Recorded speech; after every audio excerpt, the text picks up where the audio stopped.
Pessoal, chegando então o vestibular da Universidade Federal de Santa Catarina, uma prova importante para muitas pessoas, que passou a ser procurada por muitas pessoas em função do fato de ser mais uma federal e também de ter a possibilidade de ingresso via vestibular.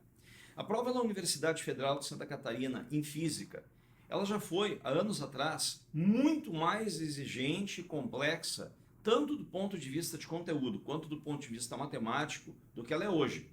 Embora ela ainda seja uma prova bastante complicada de ser feita. A grande pergunta é, como proceder nessa prova da Federal de Santa Catarina? Em nível de projeção de conteúdos, por ser uma prova que tem poucas questões de física em número, a gente não tem como fazer um acerto, uma previsão, como se faz, por exemplo, no vestibular da URGS. Mas é sempre importante lembrar de uma boa revisão em mecânica, de uma boa revisão em calorimetria e de uma boa revisão na parte de circuitos elétricos. Para fazer a prova, a gente sempre sugere que tu tente começar pelas questões teóricas, aquelas que vão te dar um menor trabalho matemático. Eu vou te citar um exemplo.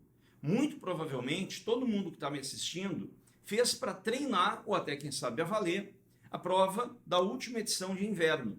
Ali a gente tinha duas questões. Aquela das dimensões, que era a primeira, que era uma questão que matematicamente ela exigia um trabalho, que dedicava um tempo àquele cálculo, e também a questão de torque, de equilíbrio, que envolvia o desenho do pé.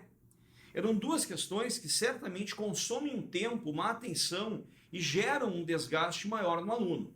Então é muito importante tu identificar esse tipo de questão na prova e tentar deixar essas questões por último. Agora, se tu fosse pegar naquela mesma prova da última edição, a questão da lente, ela é uma questão teórica, ela é uma questão que tu consegue resolver sem esse desgaste maior. Então a grande dica que a gente dá para a prova da Federal de Santa Catarina não é em conteúdo, porque como eu disse, não há uma previsibilidade, mas sim em conduta, em comportamento. Primeiro, ir na questão que não tem o cálculo, na questão teórica, ou na questão cujo conteúdo tu observa inicialmente que tu domina mais. Depois, te dedicar com bastante calma, bastante tranquilidade naquelas questões que tu sabe que terão um grau de exigência maior. Pessoal, bem fundamental, se tu estiver nos assistindo no YouTube, a gente está deixando um linkzinho aqui embaixo para tu baixar um materialzinho de revisão para a Federal de Santa Catarina.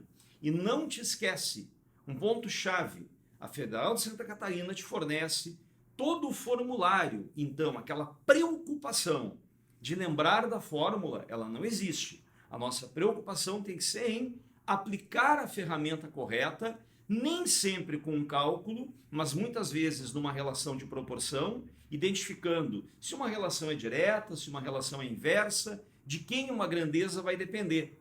E dessa maneira eu creio que tu pode fazer um bom vestibular da Federal de Santa Catarina. Boa prova a todos!